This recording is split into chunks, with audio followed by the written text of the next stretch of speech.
इतना ही कहना चाहता हूं। दूसरा मुद्दा है, भारत में सभी लोग भारतीय है, कोई विदेशी नहीं है। ये जो स्टेटमेंट भागवत ने किया है वो हम लोगों की वजह से उसको ऐसा बोलना पड़ रहा है। हम वामसेव की वजह से, भारत मुक्ति मोर्चा की वजह से, और हमारा जो भी आंदोलन है उसकी वजह से उनको ऐसा बोलना पड़ रहा है, क्योंकि इस मुद्दा पर कोई भी नहीं बोल रहा है हमारे अलावा। जब हमारे अलावा कोई भी नहीं बोल रहा है और हम ही बोल रहे हैं, और जो हमारे लोग हैं, हमारे कार्यकर्ता है, कुछ पके हुए कार्यकर्ता है, कुछ अधकचरे कार्यकर्ता है, जो बात नहीं बोलना चाहिए वो भी उत्साह में बोलते रहते हैं, अति उत्साह में बोलते रहते हैं, काम कम करते हैं, जिंदाबाद मुर्दाबाद ज्यादा करते हैं, जहां नहीं वहां स्लोगन देते रहते हैं। मैं परिवर्तन यात्रा में जा रहा था तो उन्होंने नारा लगाया, लोगों ने नारा ऐसे था कि मुस्लिम हमारा भाई है, ब्राह्मण साला कसाई है। तो मैंने सुना तो ये अति उत्साह जो है, अनावश्यक, कोई बात जरूरी नहीं है, फालतू बात है, बराबर नहीं। कानून की दृष्टि से भी, ये कानूनी दृष्टि से भी वो आदमी पकड़ा जाएगा, वो आदमी एफआईआर में उसकी सजा हो जाएगी उसको। और हमने, संगठन ने अप्रूव भी नहीं किया, संगठन ने इस बात को माना भी नहीं। तो मैंने उन लोगों को बुलाया कि ये ऐसा स्लोगन नहीं देना है। मैंने उनको कहा इसको ऐसा सुधार करो कि मुस्लिम हमारा भाई है, ब्राह्मण कलम कसाई है।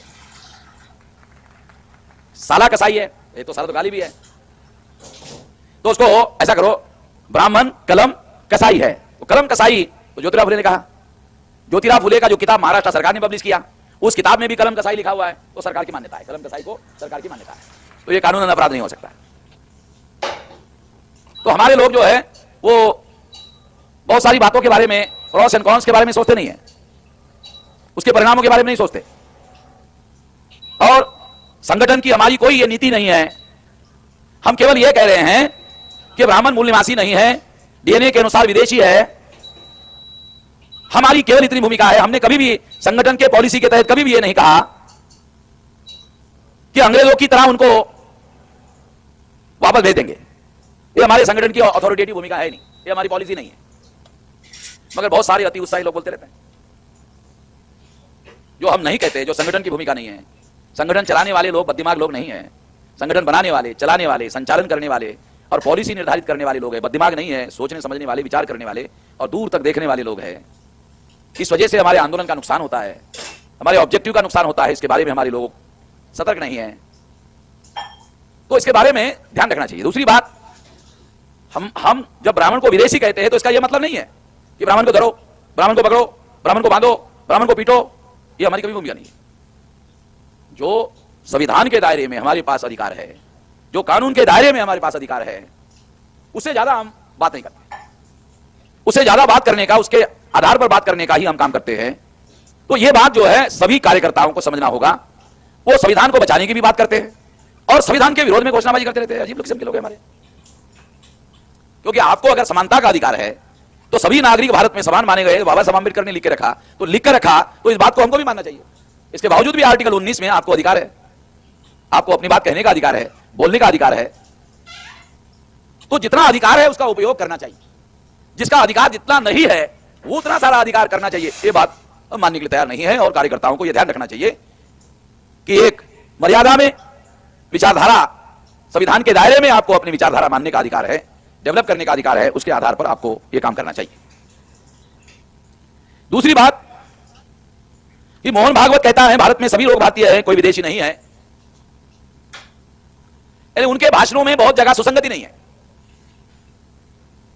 फिर वो कहते हैं कि वो बहुसंख्यक लोग हिंदू हैं। यानी जहां जो सुसंगत चीज है वो बोलते रहते हैं।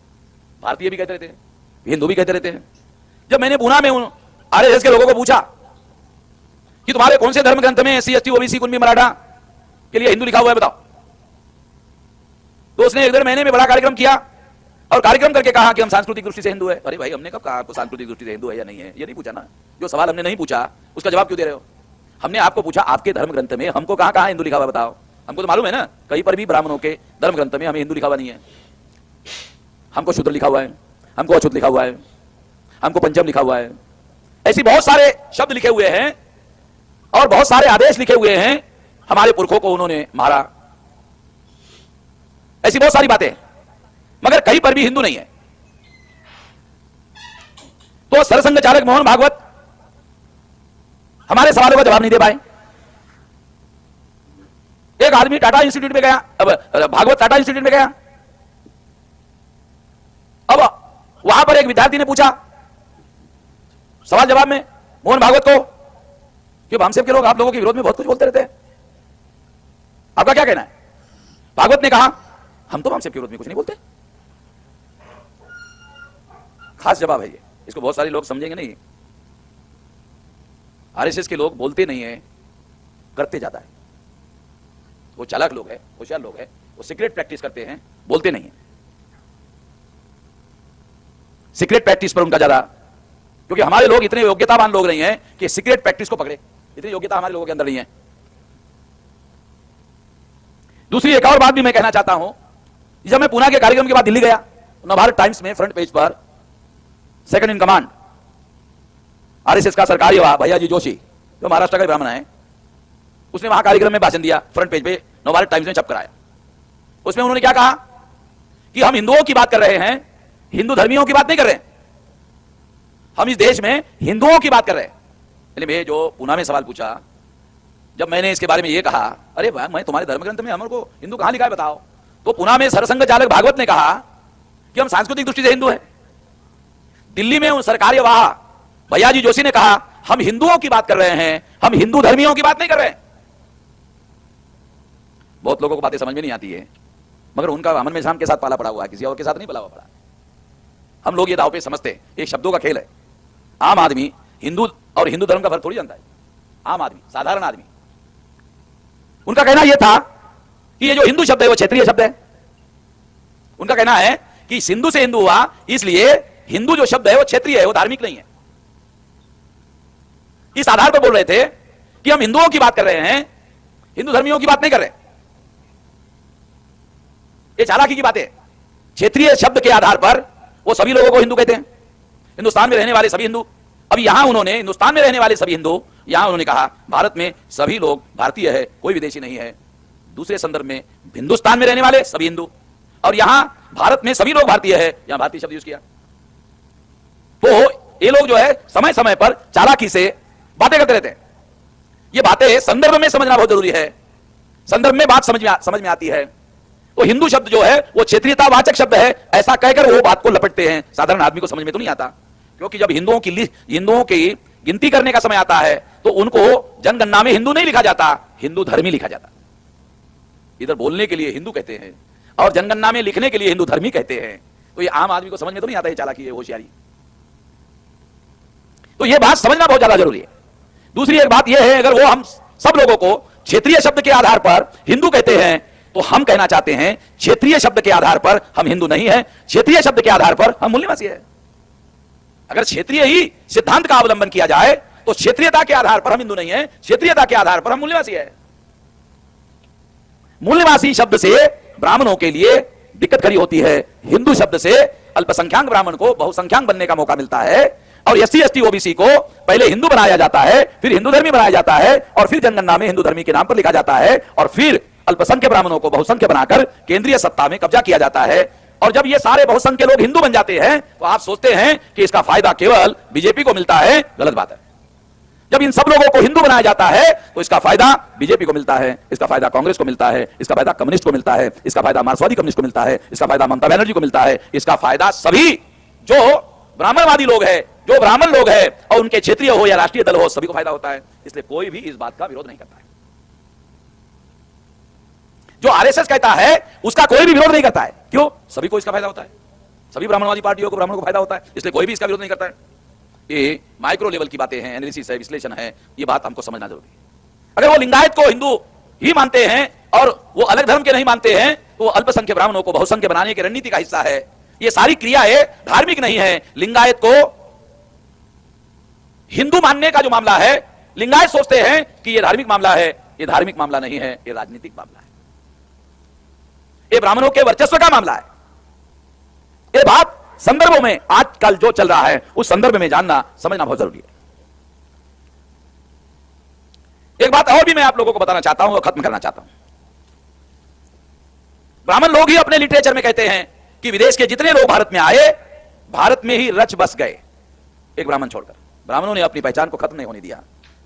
ब्राह्मण ने अपनी पहचान को हमेशा अलग रखा, अपनी पहचान को खत्म नहीं होने दिया, उसकी पहचान को बनाकर रखा और उसके लिए बहुत सारा संघर्ष किया, वो पहचान को खत्म नहीं होने दिया। सभी आए विदेशी, सभी भारत में बस गए, रच गए और उनकी आइडेंटिटी समाप्त हो गई।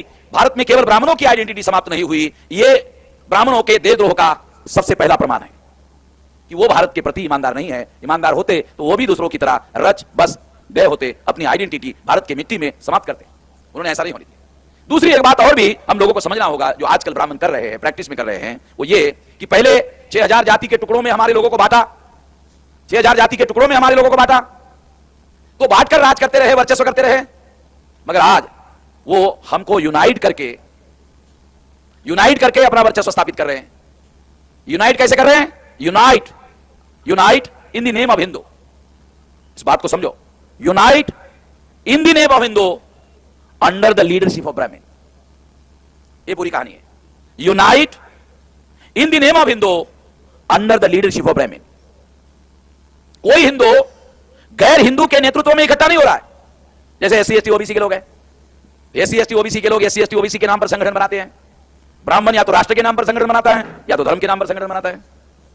राष्ट्रीय स्वयंसेवक संघ, राष्ट्र सेवा दल, राष्ट्रीय कांग्रेस, एग्जाम्पल के बता रहा हूं।